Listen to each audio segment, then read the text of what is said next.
The challenge was to take an everyday loaf of bread and turn it into the best thing since sliced bread. In this mystery box challenge, MasterChef judges Gary Mehigan and Matt Preston were only going to taste the top 3 dishes they saw in the kitchen. The contestants had 60 minutes to create their dish, and the best one would enable the contestant to progress through to the immunity challenge, where they'd cook for an immunity pin. Mehigan said, "Are you ready for the rules? Nice and simple. Bring us one delicious dish using your loaf of bread. You got an open pantry. And the garden is in play. We will only be tasting the 3 most appealing dishes." But MasterChef fans were more than surprised when they saw Preston take a cheeky taste of contestant Jessie Mantara's Indonesian fried bread sandwich with plum sauce before the dish was completed. Usually the judges go around and talk to the contestants while they cook their dishes. They give constructive verbal feedback, but they are not seen tasting them early. Preston described it as a crazy kind of fried bread sandwich. Jess replied, "It's a fried bread sandwich, yes. It's got a kind of chicken filling. It's got a nice plum sauce, which I've got here."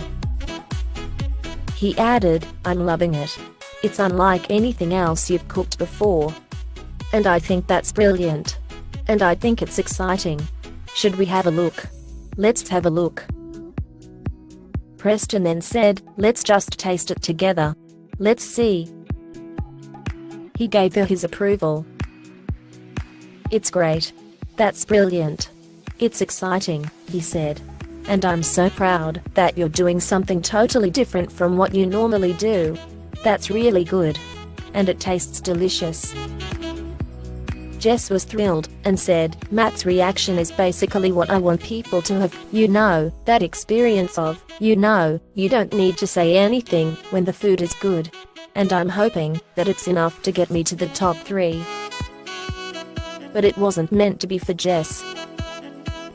MasterChef viewers took to social media to vent after they saw Preston taste the dish, saying it was unfair. One fan posted on Twitter, "When we finally have our royal commission into MasterChef AU judging, Matt pre-tasting Jess' dish and giving advance feedback is going to be the first cab off the rank." Another wrote, "Isn't Matt tasting Jess' food before cheating? MasterChef AU." Another viewer said, "Matt beat the system. He couldn't choose between Jess or Ben's dishes, so he tried Jess beforehand and played her." While her dish didn't get chosen as one of the top 3 dishes, viewers were furious when they saw the dishes that were picked. The final 3 dishes chosen for tasting were Aldo Attado's Nonna's meatballs, Gina Ottaway's chicken schnitzel with the Italian potato salad, and Ben Borscht's crumb lamb cutlets with caramelized onion and a dip in gravy. After seeing these dishes, many viewers were confused, saying it should have been called the breadcrumb challenge instead. They didn't see how the loaf of bread they were originally given was the hero of each dish. One Twitter user wrote, "Halfway through the competition and we have meatballs, schnitzel, and cutlets in a challenge where bread should be the hero." Another posted, "So basically all you had to do was crumb something, and you hit the brief with making the bread the star of the dish, MasterChef AU." Others made suggestions more bread-focused dishes.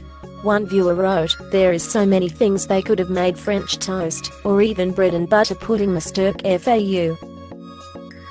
In the end, Gina's schnitzel won the challenge, letting her be the first one to go through to the next immunity challenge. The rest of the contestants faced another 60-minute challenge, where they had to cook something inspired by the ingredients in spaghetti bolognese. The 3 least impressive dishes in the invention test put 3 contestants, including Sarah Claire, Hodako BC and Lisa Deep, into a pressure test, where they will fight for their place to stay in the competition.